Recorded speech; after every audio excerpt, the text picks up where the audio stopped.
परमेश्वर के धन्य नाम की महिमा हो। प्रभात मनन के सत्र 2734 में आप सभी का बड़े प्रेम के साथ स्वागत करता हूँ। आइए आज के मनन के लिए हम पढ़ते हैं प्रकाशित वाक्य अध्याय 2 पद 7। जिसके कान हो वह सुन ले कि आत्मा कलीसियां उससे क्या कहता है। जो जय पाए मैं उसे उस जीवन के पेड़ में से जो परमेश्वर के स्वर्गलोक में है फल खाने को दूंगा। परमेश्वर ने मनुष्य को कोई यंत्र के समान नहीं बनाया, बल्कि स्वेच्छा से कार्य करने के लिए स्वतंत्रता रखने वाला एक व्यक्ति के रूप में बनाया। निम्न स्वतंत्रता का दुरुपयोग के कारण मनुष्य पापी होकर पवित्र परमेश्वर से दूर हो गया। अदन की वाटिका में आदि मानव आदम और उसकी पत्नी हवा को वाटिका के सभी वृक्षों का फल बिना खटके खाने की आजादी परमेश्वर दिया था, सिवाय भलाई और बुराई की जानकारी देने का वृक्ष का फल। यहाँ तक जीवन का वृक्ष का फल भी खाकर अनंतकाल जीने का स्वतंत्रता मनुष्य को परमेश्वर दिया था। परंतु दुखजनक बात यह है कि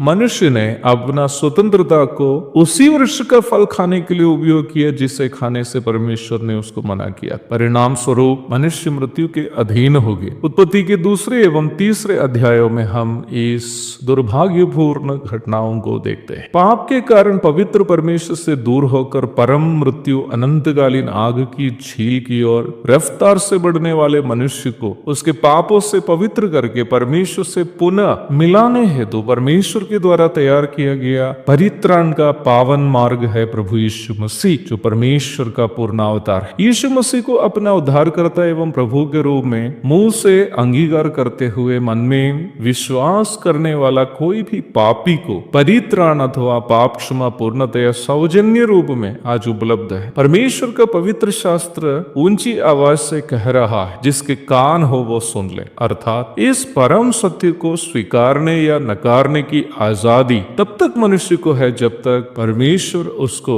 समय देता है, अर्थात जब तक व्यक्ति की मृत्यु नहीं होती हो या यीशु मसीह का दूसरा आगमन नहीं होता। परमेश्वर उद्धार का मार्ग को सार्वजनिक रूप में आज सबके लिए उपलब्ध कराया है। इसलिए ही यदि कोई मनुष्य यीशु मसीह का इनकार करते हुए नरक की ओर जाता हो तो यह वह स्वयं लिया गया निर्णय होने के कारण उस परिणाम की जिम्मेदारी उस व्यक्ति का केवल होगी। परंतु यदि कोई अपना पाप से पश्चाताप करते हुए प्रभु यीशु की प्रायश्चित मृत्यु एवं पुनरुत्थान को अपने लिए हुई मृत्यु एवं पुनरुत्थान के रूप में स्वीकार करता हो और यीशु मसीह को अपने एकमात्र प्रभु के रूप में अंगीकार करता हो, तो वह पाप पर और उसके परिणामों पर विजय की प्राप्ति करते हुए परमेश्वर के साथ अनंत जीवन में प्रवेश करने हेतु योग्य ठहरेंगे। जीवन का पेड़ अनंतकालीन स्वर्गलोक को सूचित करने वाला एक प्रतीकात्मक संकेत है। जीवन के वृक्ष के बारे में हम प्रकाशित वाक्य 22 की 2 में भी देखते हैं। यीशु मसीह के द्वारा कोई भी पापी को मिलने वाला शाश्वत जीवन और उद्धार को यह सूचित करता है। इस विषय को इफिसुस की कलीसिया की परिप्रेक्ष्य में भी हमें समझने की अनिवार्यता है। हम इस बात को बीते सत्रों में देखे थे कि